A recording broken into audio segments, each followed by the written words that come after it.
Hello there, and welcome to the Leadership Podcast, where we hope our disagreements help inform your decisions.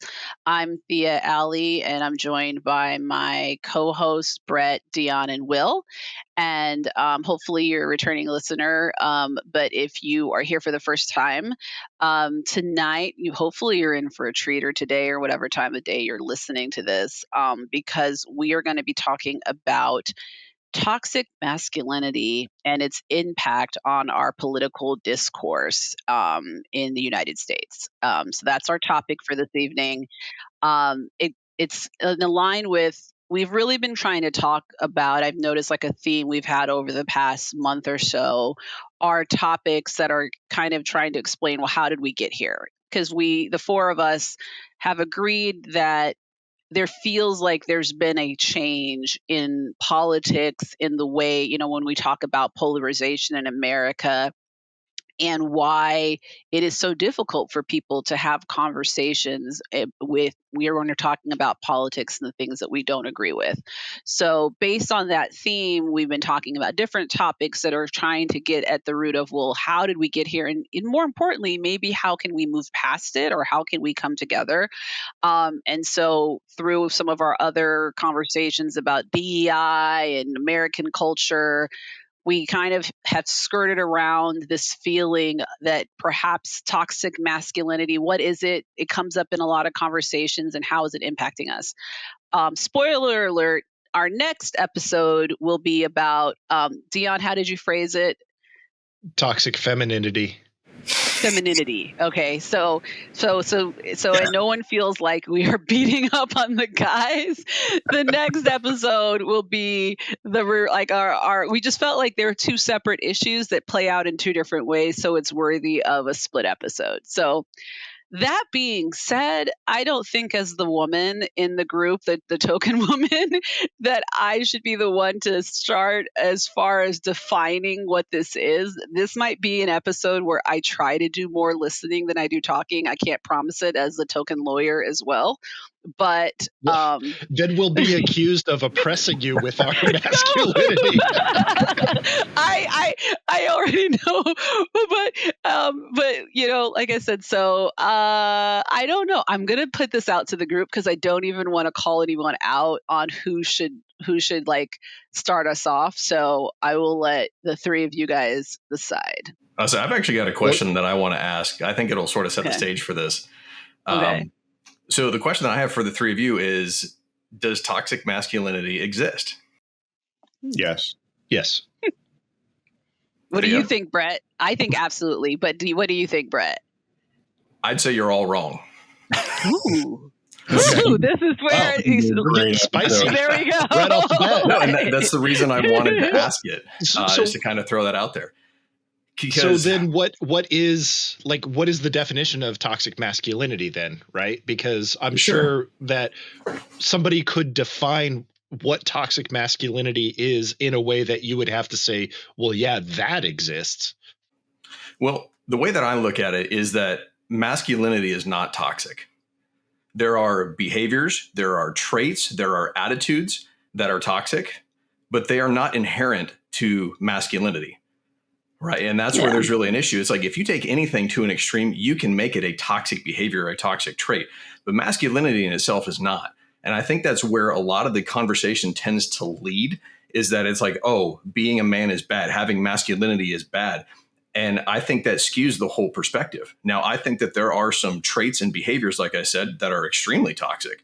And we've seen a rise of those, an amplification of those. And that's where I think the problem is. So, but I think that, by defining it in that way, you're basically defining the issue away. I mean, you just said that if you take masculinity to its extreme, then yes, that's toxic. And I think I didn't say if you take masculinity to extreme. I said if you take those behaviors or traits to their extreme, right? Same difference. Well, let's define. No, it's not. It's not the same difference, because those traits are not inherent to masculinity. You can have a woman exhibit those same traits. Well, that's the question. How are we defining masculinity? So, I always like to go look for definitions and stuff on the internet. Yeah, that's what I was doing as we spoke. The Merriam-Webster definition says that masculinity, so not toxic, but just masculinity, is the quality or nature of the male sex, the quality, state, or degree of being masculine or manly, which is not very helpful. So then I looked for what are traits typically associated with masculinity. And the internet gave me things like physical strength, courage, independence, leadership, assertiveness, competitiveness, stoicism, aggression, and risk taking. And so, and again, I think it's important for our listeners and viewers to say that list is not all inclusive of males and exclusive of females, right? This is just what are the typically associated traits. And it doesn't mean that all men have these and no woman has these. So, just want to make sure that that's clear.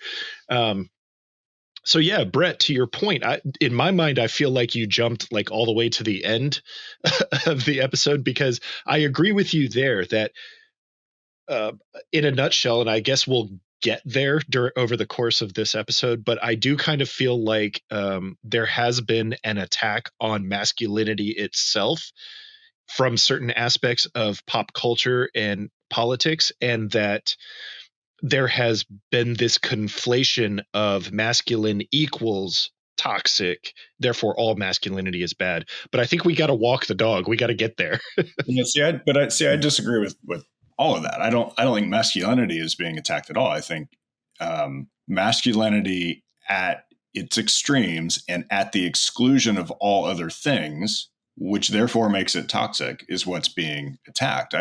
Those traits, Dion, that you just mentioned, I don't feel like anyone is attacking those traits unless you take that trait and the behaviors associated with it to its extreme without, like I said, to the exclusion of everything else. But Will, you're talking like to the extreme of the negative expression of it. Because if you take those same traits and go to the extreme of the positive expression, you actually get a lot of great things. No one's arguing that. But that's my point, right? So when we talk about toxic masculinity, it's not masculinity that's the problem. It's the behavior that ascends that. Like, if you take the one Dion mentioned, strength, physical, right? Whether it's physical, mental, things like that. If you use that in a negative sense and you're going for intimidation or violence, that's a problem. But if you're using it for protection or resilience, that's a great thing. And again, strength is not necessarily a masculine or feminine trait. It is a characteristic or an attitude that someone expresses. And that's where, again, I think we should talk about whether a behavior is negative and not whether a behavior is masculine or feminine. But I think that's part of, like, when we talk about the attack on masculinity, I think there's a certain way that traditionally men have expressed their identity, as far as being a man, so to speak. And then as that way it's not like as people have differed from that or are veering away from that, then there's this sense that, oh, well, men aren't allowed to be men anymore, right? So I guess what I've heard from the right criticizing the left is that men aren't allowed to, basically liberals or progressives, they're snowflakes, they're crying, they're sensitive, they're not strong, manly men, they Soy only boys. care. They're soft, and there's all these adjectives that are usually associated with the female sex, which I can push back on a lot. I mean, growing a person, I don't know anything that makes you stronger than to physically do that, but but we know the stereotypes, right?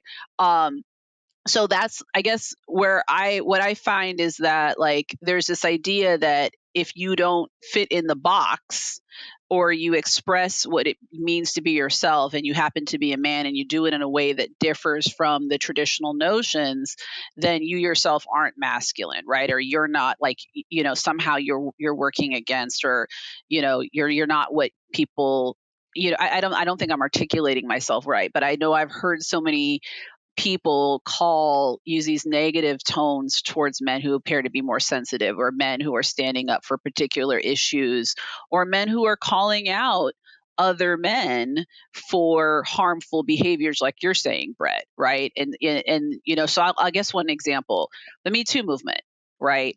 Now, I think we should talk about Me Too next week when we talk about toxic femininity, but I think that there was in some of the resistance to the Me Too movement is where I saw toxic masculinity coming out, where there was a particular type of man that seemed to, instead of hearing and listening to the issues that are being brought out, just was very defensive of these aggressive behaviors as boys will be boys, and how, and women, just all the negative things you could think of, like. And I've heard a lot of discussions where it was like, instead of thinking about, well, how do we raise our boys? What kind of men are we raising our boys to be? Is there a discussion to be had about how we teach our boys to express emotion when they're younger? How we teach our boys to interact with the other sex when they're younger? Consent, aggression, all of that. It was just like, well, no, boys will be boys, and they got to be allowed to everything can't be, me too, me too, me too. I'm not doing a great impression, but I think you guys know what I mean. I mean, I'll let and Will just chime in. Yeah. take it. I mean, when Trump says grab him by the pussy, and then people defend him by saying it's locker room talk, in my mind, that's toxic masculinity, both on Trump's part and on the defender's part, by saying it's just locker room talk. I think that's a good example. The phrase "it's locker room talk," it implies that boys will be boys, that part of being a man is getting to do these types of things, ha ha ha, with a disregard to the impact that behavior has. And I agree with you, Brett. I don't think that should be what we associate with masculinity, but I do think that there's a reality that a lot of people do. Oh, certainly. I mean, stereotypes exist for a reason. I mean, you can't get away from that. I just was kind of getting the point out there that I think the part of the conversation needs not just to be around whether masculinity is toxic, but as to why as society do we tolerate certain behaviors regardless of who does them. Well, I think we're saying that. Go ahead. Yeah. No, I think we're saying the same thing, but I think it's like, well, then how do we confront the behavior and separate it and like deconflate these toxic behaviors with what it means to be a man? Because I think that's really where, and I guess so I'm taking back my own words. I started this conversation as like, oh, I'm the only woman, but I am a mother of a son. So this is something I think about all the time with my son. And like, am I teaching him how to express himself and be strong and assertive in this world without being abusive towards other people or without bulldozing other people? You know what I mean? And how do I help him learn how to balance that, where I feel like if he shows emotion, people, I had a male relative tell him not to be a sissy because my son started looking like he was going to cry. To me, that's toxic masculinity, associating, showing tears. Yeah. I'm going to push back just a little bit on that statement. And because I am the father of a boy, and he's a sensitive boy, and that's fine by me. And the lesson that I try to impart to him is that we are all human beings. We all have emotions. We all have feelings. We get hurt. We get scared, whatever it is. There are times when it is appropriate to show that, and there are times when it is less appropriate to show that, right? So like, we were all in the military.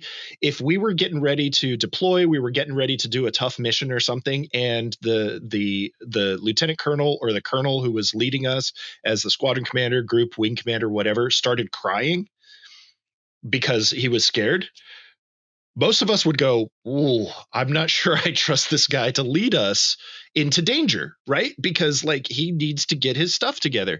It's not that having those feelings is bad. It's not that expressing those feelings in and of itself is bad, but there are, and this is where I kind of get to like that.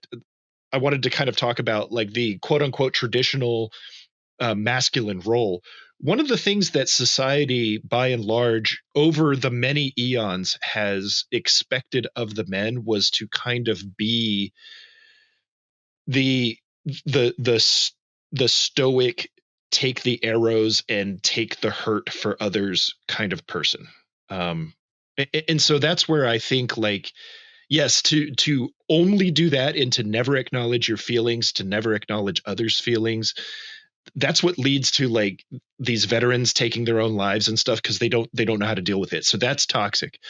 But at the same time, like there is a difference between how men and women are expected and allowed by society to process certain things, and there are certain times that require one way of doing thing versus another. I agree with you on that. But I do think, like, in the time when my son was crying and the male relative made that comment, he was hurt. He was like physically hurt and like turned out had like broken a bone. You know what I mean? And so it's like, if my commander broke his arm in front of me and like teared up, I'm not going to be like, oh, dang, how dare you cry when you broke a bone? You know what I mean? So like you said, it's context. It's complete context. Yeah. And I also think there's a way to use pejorative language, and say, oh, well, you're soft because you express your emotions in these ways.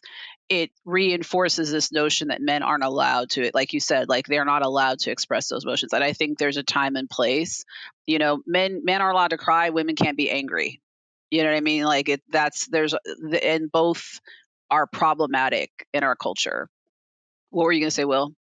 No, I mean, I was just going to say, I mean, Dion, stoicism in and of itself is not bad, but when you take it to its extreme, you lead to suicide and, marital issues because you're not communicating. Like, to Brett's point, yeah, anything taken to its extreme. But I think that's the point. When we say toxic masculinity, we're not saying masculinity in and of itself is toxic. We're saying the degree of masculinity when taken to its extreme can be toxic. That extreme form of masculinity. But I would say that there is an aspect of society who has conflated toxic masculinity with all masculinity. And I think there is some effort to take certain aspects of masculinity out of pop culture. I think you can see it in like the way that male leads have sort of, to pull a term from Calvin and Hobbes, because that's what my son's been reading recently, transmogrified over the years, right? But I know where you're going with Phil Dunphy, right? No, Phil, but say it, because I actually don't know where you're going. So if you look at like body morphology, we have very much gotten away. Like there was this huge uptick. Like so look at like Superman, right? That's a good example. Started off as kind of chubby in the 50s, right? Christopher Reeves got into shape, but he was like late 70s, early 80s in shape, right? And then you get to like Brandon Routh and Henry Cavill and stuff, and they're very jacked. But now we're starting to shift back with the latest guy. He's a little bit more doughy than Henry Cavill was. I mean, let's be honest, nobody can be Henry Cavill except for Henry Cavill. So do you feel that? So I think you guys know I'm a comic book like nerd and all this kind of stuff, and love all things related to it. From what I understood, one of the reasons with this particular casting and I haven't seen the new Superman, I know it just came out, but was to make him more relatable. Do you think that it has a counter effect? If like, do you think the Henry Cavill like cock diesel version of Superman is the more attractive version, or like, how do you feel about that? I mean, how do I personally feel about Henry Cavill? No, but like the way that with Superman is like, he's a personification of like the quote unquote perfect specimen, right? The perfect man. Right. Like if men had. So do you think that he should be more relatable, or did you think that the Henry Cavill like personification of Superman, which one do you think made more sense? Like, kind of piggybacking he's off of your point. He's supposed to be a superhero. Like, he's not supposed to be something that I could reasonably achieve in my lifetime, right? Like, he's supposed to be the ideal. For every doughy Superman, there's a Thor and a Captain America. Yeah, I'm about to say Chris Evans and the Chris's are still holding it down, man. It's not a thing on society. I think Captain America is presented as a good example of masculinity, right? Just the way that they did that character. Thor starts off as a very, I would say, toxic masculine bro, like in the first movie, right? And then he becomes less toxic in his behaviors, and right. And at one point, he gets fat and drunk and depressed. Yeah, no, and that's the best, because that's the only superhero I could dress up as anymore. Is Fat Thor. These aren't comments on society. It's a movie. Like, no, but it is. I think it is. But art reflects reality. It's Thor. But okay, I guess my issue is I guess I wouldn't see it the way you're seeing it, Dion, because I think that, yes, what we celebrate, it kind of is a personification of what we think is like, the perfect guy or whatever. I agree. I thought the depiction of Captain America was something you could aspire to, but I guess I disagree with the idea of just making Superman a little bit more ordinary and not so that's somehow attacking the idea of being masculine, because it goes back to this idea that you have to have some kind of perfect Arnold Schwarzenegger body to be the epitome of masculinity. And I don't think that that's necessarily a reality for the vast majority of men. But again, if you take that to its extreme, shooting up steroids, in my mind, would be toxic masculinity. Like you're taking it, being buff, to such an extreme that you're gonna do that. I think would be considered toxic. But I don't think it's always taking. So okay. So now this is where I'll put on my woman hat. I don't view toxic masculinity as always taking certain things to an extreme.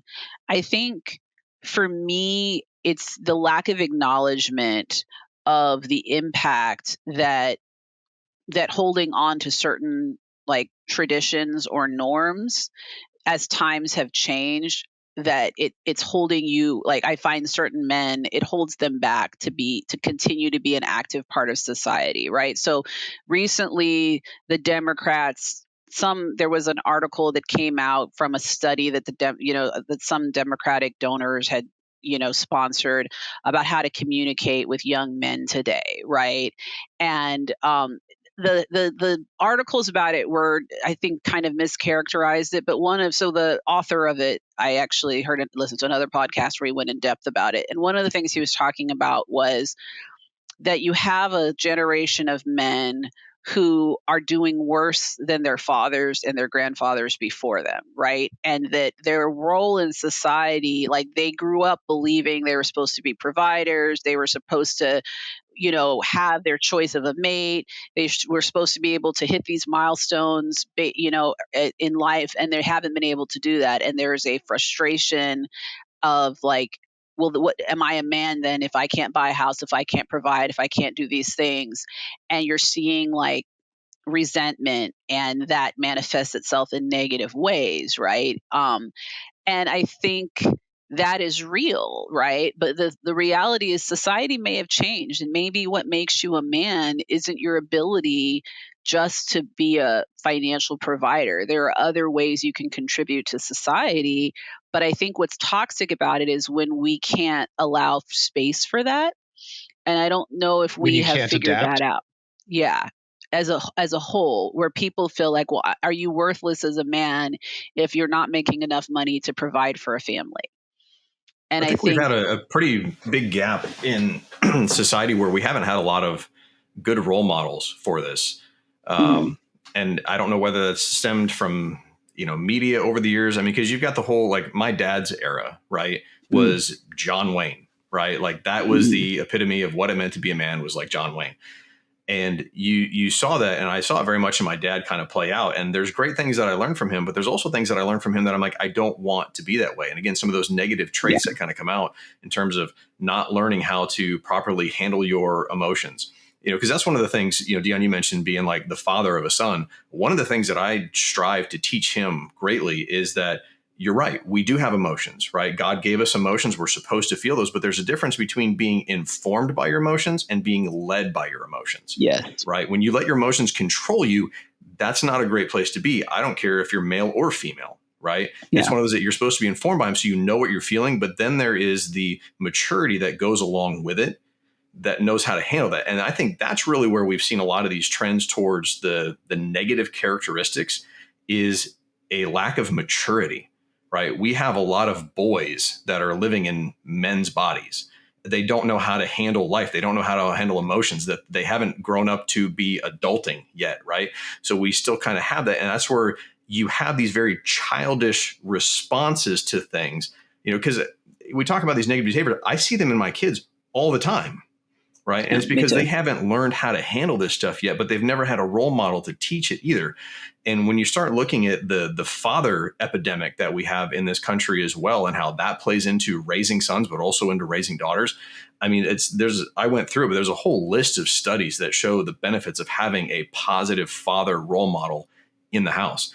And I think we've had a couple of generations now where dad's been made to look like an idiot by TV. I mean, you look at things like Homer Simpson and, Tim the Toolman Taylor and stuff like that. And those are just some examples that are there. But there was a whole generation that came through that the dad was a bumbling fool, right?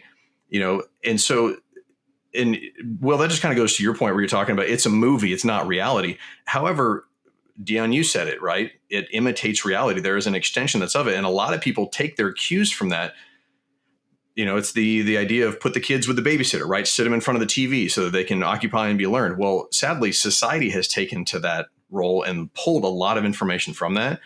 And we've really gotten away from understanding the true dichotomy that it is to be human. A couple of things that I see when it comes to manhood is understanding how to be the servant leader, right? And those things would appear to be different sides of things.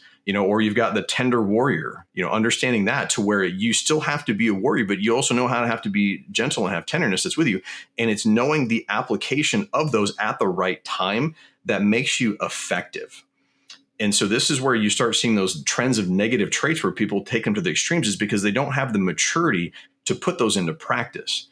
And so anyway, that's where I kind of see that our society has gotten, is that we've really missed it.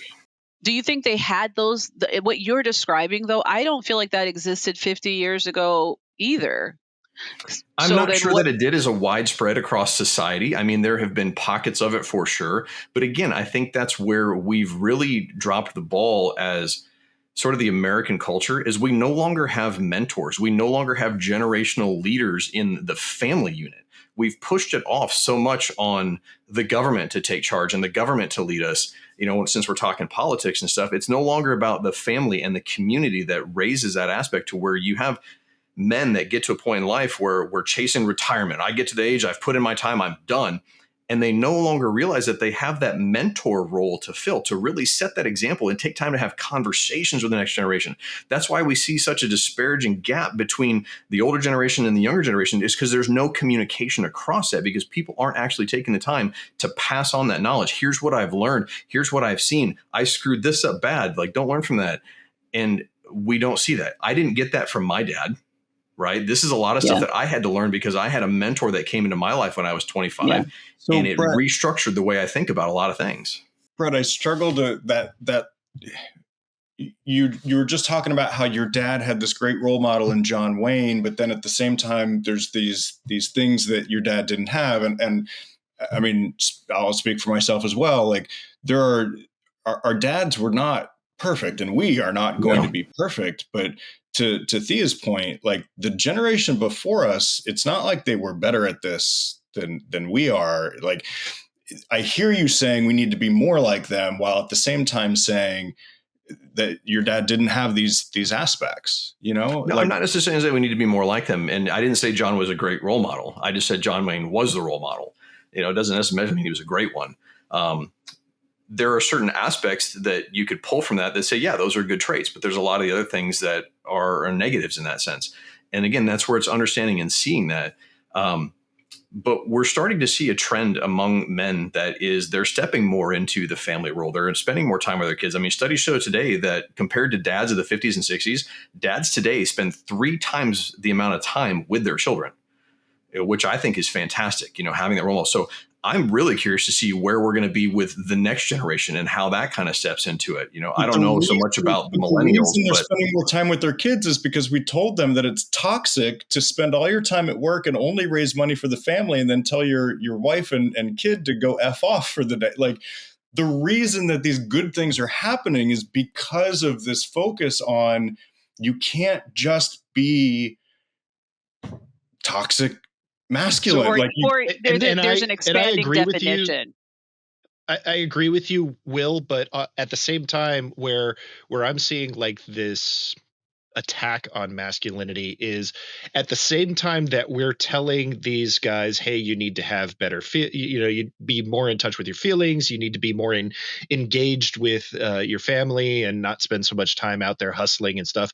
You'll also see like, you know, Instagram reels and TikToks where people will be out like interviewing the girls right out on the street and like, you know, how much money does a man have to make in order to you know, get your digits? And she's like, oh, he's got to make at least 120K, right? Like, which is it, right? Like, I can't be like knocked for going out there and trying to be successful in my career and being a provider for my family and then be told, by the way, if you don't make enough money, you're not going to get a mate, right? So well, no, that's what I'm talking about. I think Dion, you're hitting a point that I heard a lot when I was reading up on this whole study was this frustration, especially amongst, I think we're all comfortably millennials, but especially amongst Gen Z and Gen Alpha. Well, you're Gen X.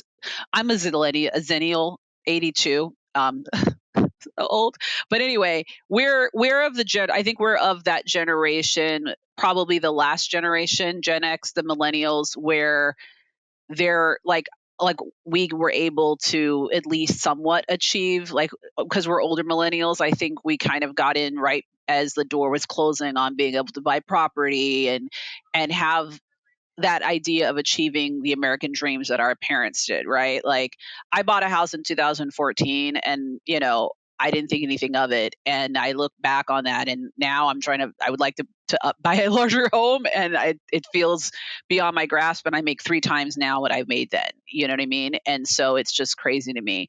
But what a lot of these discussions happening around toxic masculinity is that frustration you just expressed, where it's like, I want to mate, I want to live my life, I want to be the thing I grew up being told I was going to be. And now that I've reached adulthood, my expectations of what I thought it was going to be and the reality aren't matching, right? Because I can't get out there and make, you know, 6 figures right off the bat because college is expensive and I have debt and jobs aren't there, and, you know, there's a million other things, and now there's this frustration. And so I don't want to go completely off topic, but I don't know if any of you guys have ever gone down the incel rabbit hole, but unfortunately that's manifested itself in the epitome of toxic masculinity, where now you have these people committing acts of violence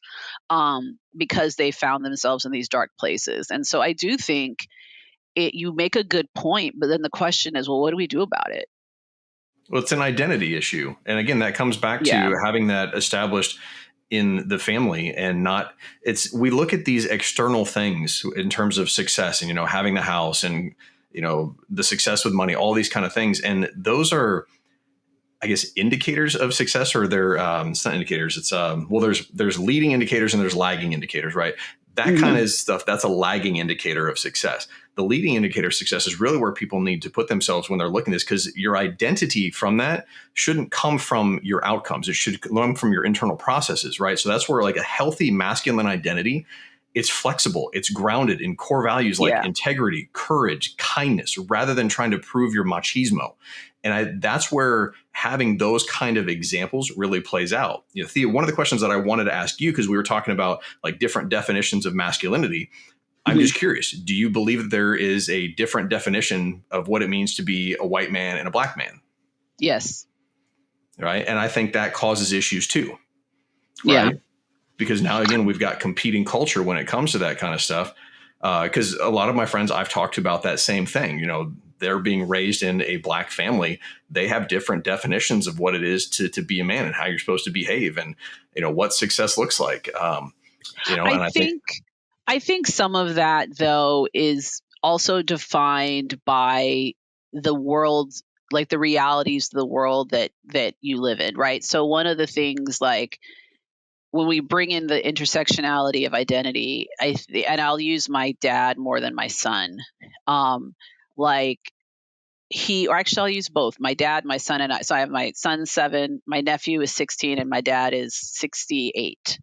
My nephew is 6'4", and he is 16 years old. No one looks at him and sees a child, but I still see a child, right? And with one of the things that my dad is always kind of emphasizing with my nephew is knowing how the world sees you, right? And the intimidation that comes with your identity and his physical size. So I do think part of when you talk about like why do I think it means like being a Black man is different than being a white man is because of the kind of having to recognize that society sees you as a threat by virtue of your identity, and having to navigate that, I think, is part of being a Black man that I don't necessarily know it manifests itself in the same way for white men. And I can't speak to that as much, but that's my perception. And you can correct me if I'm wrong.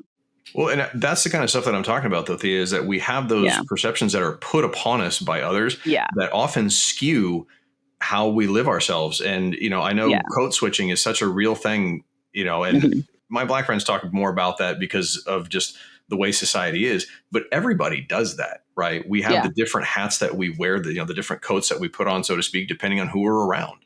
You're going to act a little bit differently at work. You're going to act a little bit differently at home. We were kind of talking about the locker room talk before that, when you're just around the boys, you act a little bit differently. It doesn't always make it right, but we have those changes that we go through. But those perceptions that are put upon us, I think that's the stuff that we really need to look at. So when we talk about how do we correct this, we need to go after the identity issues. And anytime you're putting in your identity in something that is malleable or can be changed, that's a problem. Finding something that has a solid foundation that you can build upon, like I said, having integrity, courage, kindness, all those kind of things. If that's your identity, that then changes how you present yourself to the world.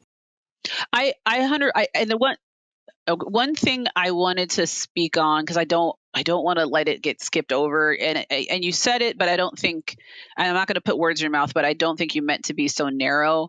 You mentioned earlier that like having a father in the home was like one of the pivotal things that's important. And I'm not saying having a father in the home doesn't. No, it was a positive father model, is what I had said. It wasn't just having a father in the home.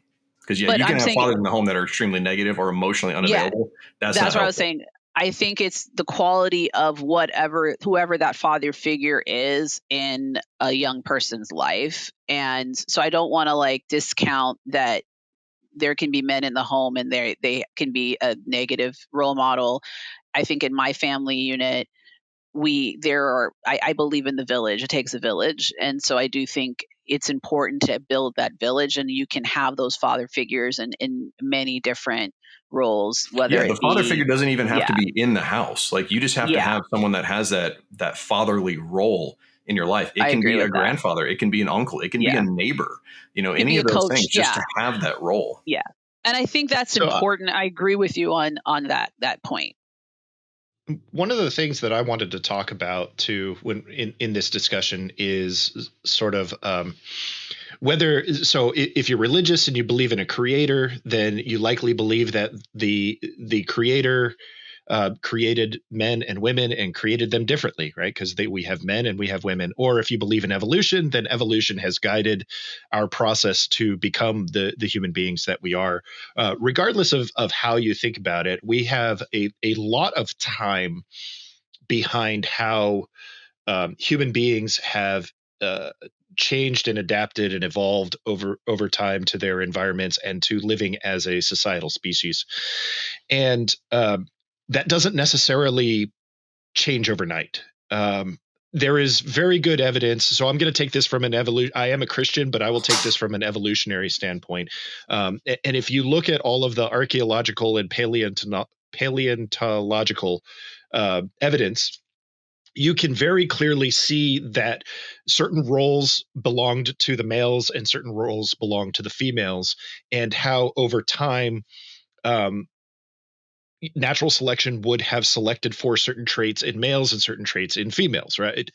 This all comes out in a lot of in the bones. It comes out in the tools. It comes out in the injuries that we see in males versus females, Yes. those kinds of things. And so, again, whether you believe in creation or evolution, I think in either of those, you would believe that certain differences have been imparted to males and females, and that those, we as a species have grown with those over thousands or hundreds of thousands of years, whatever your belief is. And so it's really extremely recent, like 2 generations, that we have really tried to change that narrative, right? Because, like, one of the examples that I had in my notes for like negative or toxic masculinity is like Don Draper from Mad Men, right? Mad Men takes place in the 60s, and yes, it's fiction, but it is definitely based on the culture of the office workplace back then, especially as that generation of women started to come into full-time work in corporate America. And so 1960s, that was not very long. That was 60 years ago, right? So that's 2, maybe 3 generations. That's a very quick turn to get to where we are now. I mean, when you watch the show, especially with our modern lenses on, you go, wow, that's extremely sexist and all that stuff. But a lot of the behaviors that you start off with in that show were generally considered acceptable at the time. And it was only when you brought in the woman's perspective that people start going, wait a second, this is not acceptable. I think that's the point. I was waiting for you to say that. Like, it was acceptable because the woman's perspective was muted. You know what I mean? Mm-hmm. And that back then. And I think part of, as we've evolved, now women have more of a voice. And so now you're getting the feedback that, like, no, you're not going to talk to me like that. You're not going to treat me that way. But I also think you get then the resistance of, and this is where I would say when I think of toxic masculinity, what I'm thinking of is the resistance of, there's a certain type of man that wants to be Draper.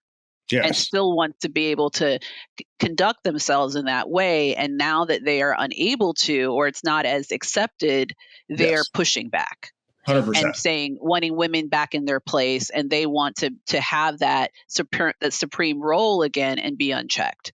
And that's where I think a lot of the tension falls. And that's the thing, if we can agree that, like, the Draper era, office, whatever, was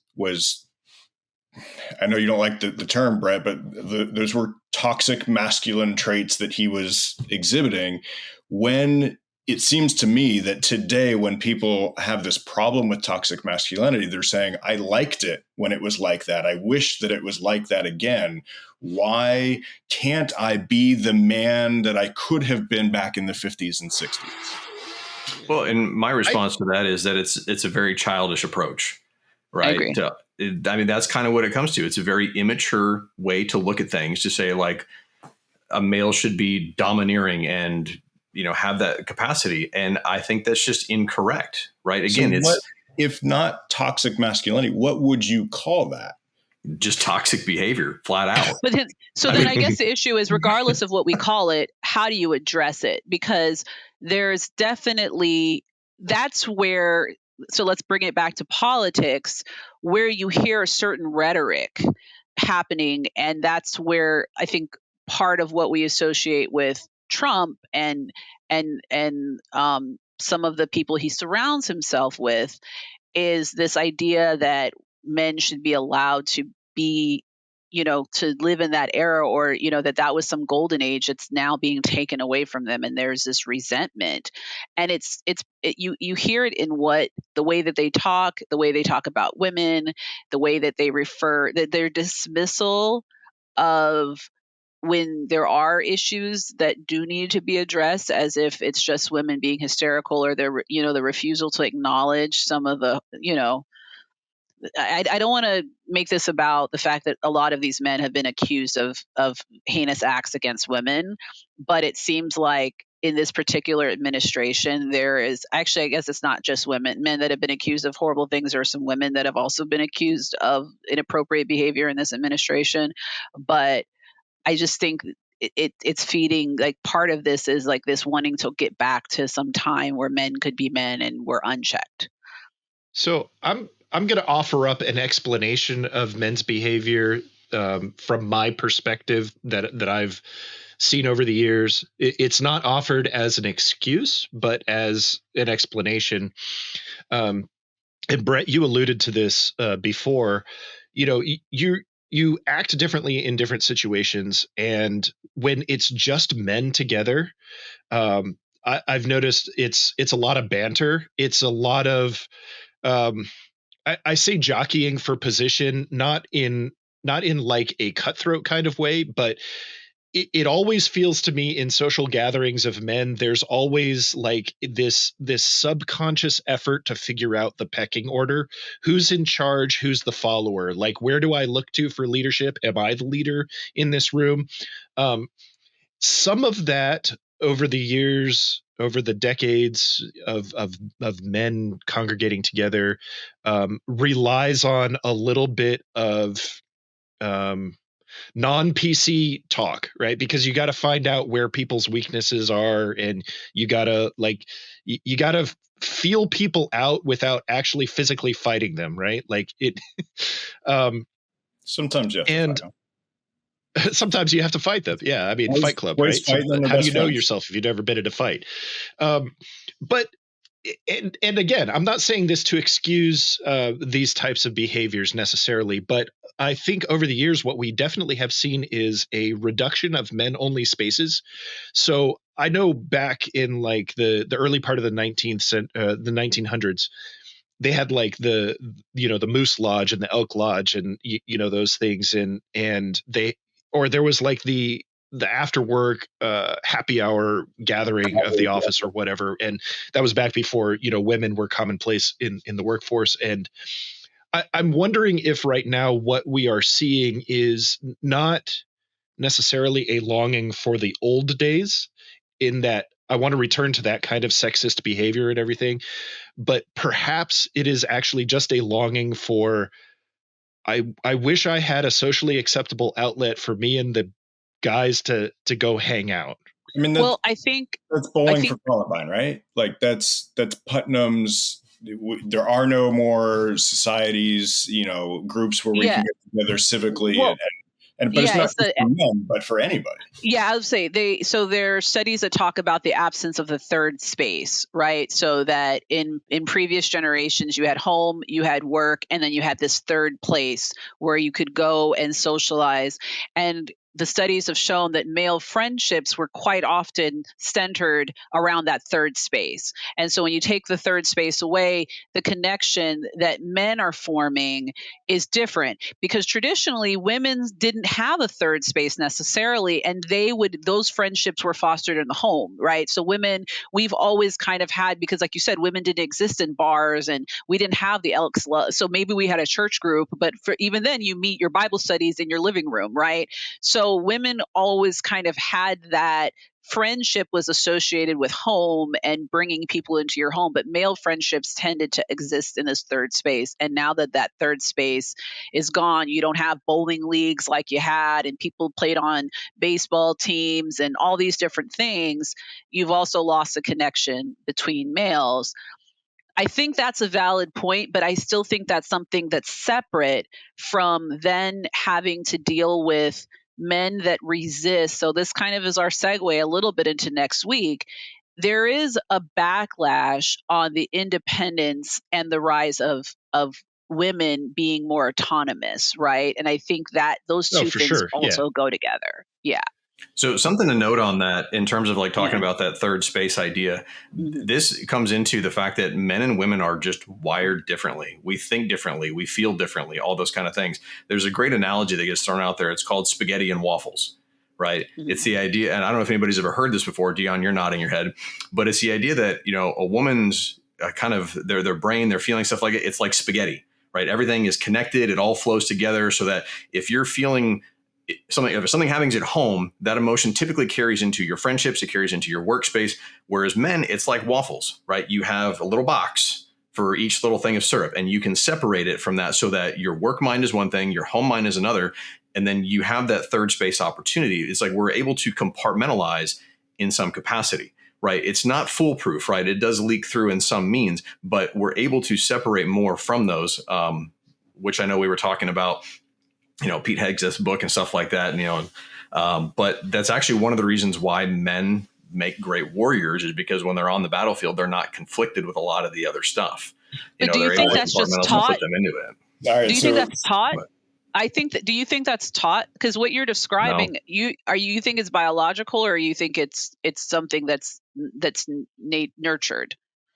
It's a biological thing. It's just something I've had conversations with my guy friends about this, and like all of them just understand, like, yeah, it's just something you do. Because I don't think I push back on that so hard, but I'll let. And again, I don't agree with that. Well, it's not an absolute thing, Thea. It's not like there isn't bleed over, but guys will also tell you that we all have our nothing box, where when you go to ask us, like, what are you thinking about? We can honestly answer nothing. Or unless you want to have conversations about belly button lint and things like that, right? I guess my push, or where you see I'm having a reaction to what you're saying. And I find there's a luxury that men have to be able to not be thinking about anything, because I do still think that there is so much more emotional capital put on women as the role that we play in families and stuff. So I think men can compartmentalize more because they're allowed to compartmentalize more. And as someone who has towed that line as far as existing in male dominated spaces, I agree with you that is something that men do, but I feel like it's because it's something they have more permission to do than women do. So that's the only reason I'm pushing back, that I think there's a conditioning because you're allowed to do that. To play devil's advocate just a little bit, I think it's probably both. I would argue that, in caveman days, we couldn't afford to let other things, so we had to compartmentalize. So I think it is both innate and then reinforced by the environment. Yeah, that was a very diplomatic way to bring us back together. Well, look at you. But Brett brought up Hegseth, and since we're all military people, like, toxic masculinity to me is epitomized by Pete Hegseth as the Secretary of Defense. And for those who haven't read his book, says women can't serve in combat. So those who haven't read his book, The War on Warriors, he feels like there's this war against men being men, and not just, women shouldn't be in combat. Women shouldn't be in the military at all, according to Hegseth. He wants the Defense Department to be the War Department. He just said that the other day. Everything is like. There's no other way for me to describe it, Brett. Like, it's toxic masculinity that exudes from Pete Hegseth, and it's all of the things he talks about is very much like, he's bringing up like the physical differences between men and women on the battlefield and this and that. But what I keep coming back to is tactically, America's never like lost battles. We lose wars because of like strategy and things like that, and our objective mismatches. So when he's talking about like, women in the military are just making us weaker and we're going to lose battles and this and that, like, we haven't lost a battle yet. There's no data to support that, like, failed missions are attributable to the involvement of women in the military. I don't think there's data to support that. But I actually think you're highlighting Brett's point, that what you're really hearing with Hegseth is that his identity is singularly tied to this idea that he was in the military, and that meant some type of that fit some image of what he thought it meant, made him a man, it made him strong, it made him admirable, and he ties his own identity to that. And so then someone like me is antithetical to that, because I don't reflect what he sees as something that's a source of pride of who he is as an individual, and now he wants to project that onto the larger total force, and that is toxic. But I agree with Brett. I think that's a Pete Hegseth problem, and what I think our problem is we let that man then define masculinity for a generation, or we allow him to try to project that onto other people without checking it. And that's where I'm like, really, from my standpoint, Pete Hegseth is not what I would put as the epitome of manhood. Right? Yeah. He's not someone that I would put as my ideal for that kind of stuff. He's just not. Right? I haven't read his book. I don't know him personally, but he's not the guy I look to. But why couldn't we then describe him as having toxic masculinity? Like, how else do you describe that? That's what I'm struggling with. Is I feel like we're agreeing on everything except for the words toxic masculinity. Well, and it goes back to what Dion was saying before, is that it's a coupling that gets put together that makes it that masculinity is toxic. Where I'm just curious, like, if you had a woman exhibit the exact same behaviors that Pete Hegseth did, would you consider her to be a toxic female? I mean, we'll talk about this next week, but yeah, I think there are. I think you're conflating. We do. We call the them term militant. Yeah, but I think you're conflating. The thing isn't to say to be masculine is toxic, right? What we're saying is there's a form of masculinity that can be toxic, right? So does the whole encompass, which one is encompassing the other? And that's what I'm getting at, Thea, is the fact that masculinity in and of itself is not toxic. To be masculine is not to be toxic. To have a certain behavior exemplified, it doesn't matter if you are male or female, that behavior is toxic. And that's where it needs to be at, because it's getting to the point where Dion mentioned there's this conflation to where people are saying like, oh, to be masculine is to be toxic. Who's saying that? I don't think that's the conversation. I don't think that's the conversation. This brings me to something that I really wanted to talk about, because this is where some of the like fundamental the confusion on my face when I first saw this was like, I wish I had a picture of it, because I was just genuinely confounded by this. Do you remember the Man Enough Harris Walls ad that came out last fall? No. It was like a bunch of guys. So I'll give you two of my favorite quotes from it. There was a guy, he was kind of a bigger guy, and he says, "You think I'm afraid to rebuild a carburetor? I eat carburetors for breakfast." And then there was another guy who was sitting in the bed of his truck. His legs were crossed and his hands were like daintily placed over his knees. And he said, "I hope she has the guts to look me right in the eye and accept my full-throated endorsement." Do you guys remember this ad? No. I live in California. I doubt this ad played in California. God. This ad went out, and it was like Men for Harris, right? And it was like, are you man enough to stand for Kamala Harris? I cannot believe you guys did not see this ad. But it was crazy, because like the men that they chose for this ad were trying to act like tough, masculine, like, what you would think as like right-wing men. They were out on farms, they were on pickup trucks, they were by tractors, like that kind of thing. But they were clearly like less traditionally masculine men just trying to play a part of more masculine men. Like, you got to go watch it. You got to go look this up, because you will know exactly what I'm talking about when you watch it. But you're describing what just felt fake, something that felt fake, and I get the sense of where you're coming from. Yeah, but what I was genuinely confused about is the fact that this thing existed and it aired on TV, and so I was like, who is this appealing to? Because this is all kinds of confusion about like masculinity and manhood here. Because it was probably written by Tim Walz. We all know he can code talk to men, right?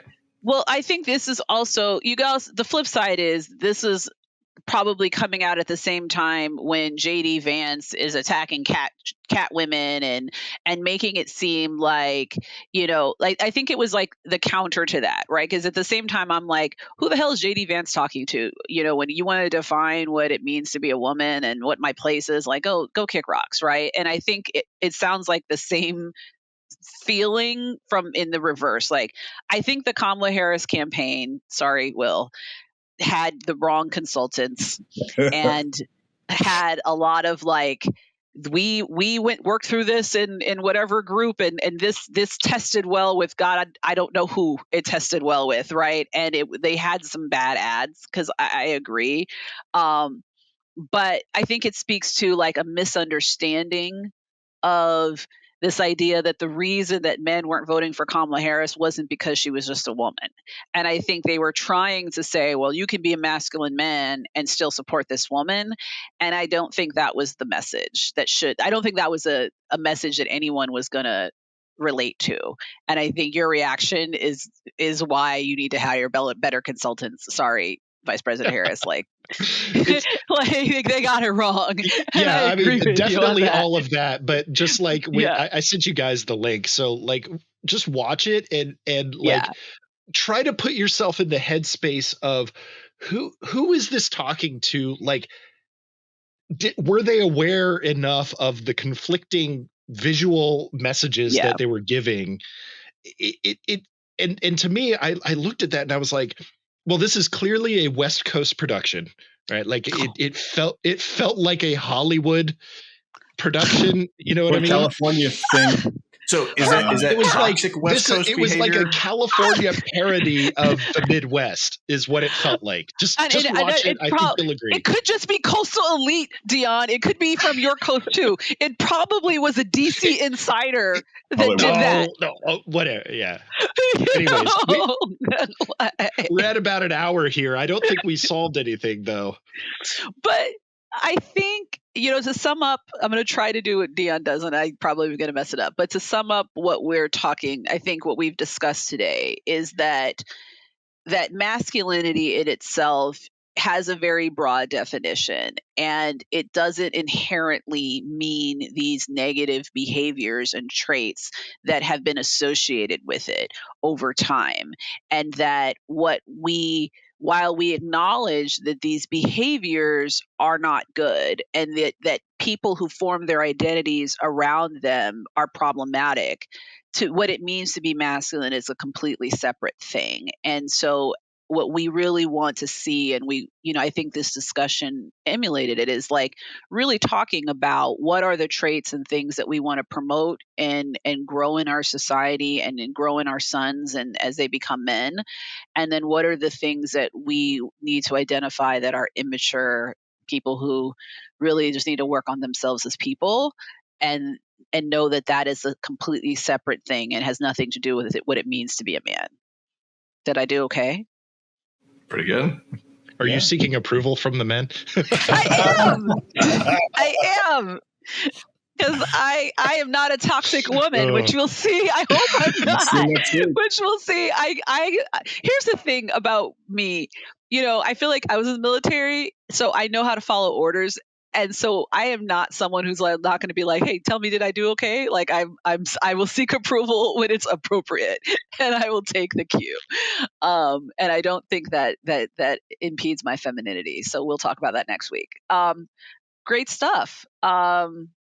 So based on that, what is making us happy this week?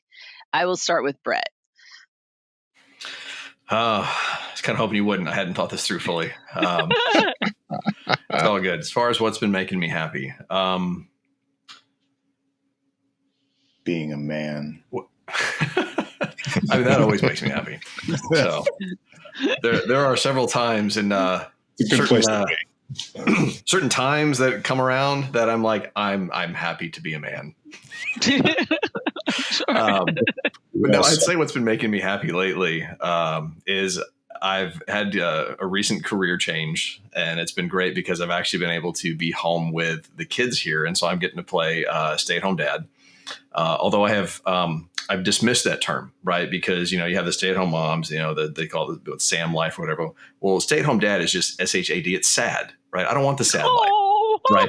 So I changed it up. I'm going to be, instead of being the stay-at-home dad, I'm going to go with SAHS. It's stay-at-home stud. So I am now a SAS master, right? That's what we're going to go with. But it's just been fun being home with the kids and getting to spend time with them because I haven't been able to do that in the past. And so just really enjoying that. Okay. Nice. Will? I'm just I'm at a loss because Brett's enjoying the stay-at-home dad role and is so in touch with his feelings and like can communicate them well, but hates the term toxic masculinity. I'll have you know, I did like I told you, I did wear my finest flannel for the toxic masculinity discussion. No, you all met what was making me happy at the very beginning of the podcast. We got a puppy 3-4 days ago now, from through a foster program. So he's relatively well, housebroken. A little bit of growing pains or whatever, but we had one of our dogs had passed away about a year or two ago, and the remaining one is only 4 or 5 years old. So she's still relatively young, and she was getting like real sad, didn't have anyone to play with anymore. So we're like, we're gonna get her a friend, and watching kind of the life come back into that dog while she's out running around in the yard playing with the puppy and everything just warms my heart. It's something kind of awesome to watch, and the puppy is just cute. So that's what's making me happy. Dion. All right. So I have my main thing, but I do have to mention, because you brought up puppies, we went to visit a puppy yesterday at a foster home. One of our friends here in the neighborhood said, first, she ambushed me out of nowhere with these pictures of this puppy, and this puppy's adorable. And then like 3 pictures of this puppy, and then it's, by the way, this little pupper is at a foster home and needs a forever home. Would you be interested? Right? And it's okay. You attacked straight to the heart, right? So we went to visit this puppy, and she is absolutely adorable and snuggly, and you can tell she's very smart. So we put in the application to adopt her. We'll see how that goes. That was not what was mainly making me happy this past week. It's actually the fact that we have access to like YouTube and the ability to, type in things into the YouTube search, like how to remove rear brake pads from 2015 CRV, because that's what I was doing on Saturday. And the rear brake pads were very weird compared to all others that I've ever done. So like I was out there working on the car. That made me happy, even though it was ungodly hot. It just, yes, it makes me feel a little bit proud that I can take this machine and go, all right, I know a little bit about how it works and how to put it back together. And I drove it to work and back home today, and I didn't die. So apparently I put it back together properly. But yeah, mainly just the access to like all the world's information, so that in real time, as I was messing stuff up, I could go, oh, that's how that's supposed to go. Oops, and fix it. Nice. Okay. What's making me happy? I was kind of torn between 2, but I think I'll save one for future weeks because it's going to be ongoing for a while. But I'll use family and like families coming together. So I have a little cousin, and she's in her 20s, and she's been dating a guy for, I think they've been together at least, I'll say 5 years, 4 to 5 years, that she can correct me. And her boyfriend, they live here, but his family's in Texas. Her parents are in Connecticut. And then, but through me, I'm like, because I'm here, like I host holidays, they always come over. So her boyfriend has kind of become part of the family. And he's Greek. We're from Trinidad. This weekend, both of the sets of parents came into town, and yesterday they all came over, and it was like the first time that the families were meeting. And it was like they were really kind of nervous of like, what's this like family from Texas going to deal with this like family from Connecticut? But by way of Trinidad and very different cultures. And, so I was like, well, let's barbecue. And I think I've told you that's my hobby. I barbecue. So like I smoked a huge salmon on the grill and I did wings and we did crab. We steamed some crab and we had like this big, like fun Sunday dinner and it was great. And we laughed and we joked and I learned a lot about my cousin's boyfriend's family, and it really made me happy to kind of see them bring their families together, because I think there was like this nervousness and it was just really fun to see them as like a young couple kind of like coming into their own and seeing like, again, it's kind of like this podcast. The more you get to know people, the more you realize you have more in common. And, there was a lot of laughing going on at the table last night. And that's the thing, like, I hate to say we kind of got interrupted by some of my neighbors' shenanigans. But like, we really had a nice like day, because it really wasn't dinner. We did a noon barbecue, right? So I guess a really cool lunch. And so I'm happy. That made me happy, just kind of having that experience and seeing, also that both dads couldn't drink the grapefruit juice that I freshly squeezed because they're both on statin drugs. And that was like the first icebreaker. They were like, well, I can't do grapefruit juice. Neither can I. And you have high cholesterol. And I was like, oh gosh, what an icebreaker. So there you go. Bringing people together with my grapefruit juice. Okay. All right. So on that note, I think we're off next week because the schedule is next week our down week. So, okay. So we'll be on next week and then we'll have an off week. So next week we'll be back talking about toxic femininity. And we'll see how that conversation goes. Thanks to our listeners. Like and subscribe if you haven't already. Night.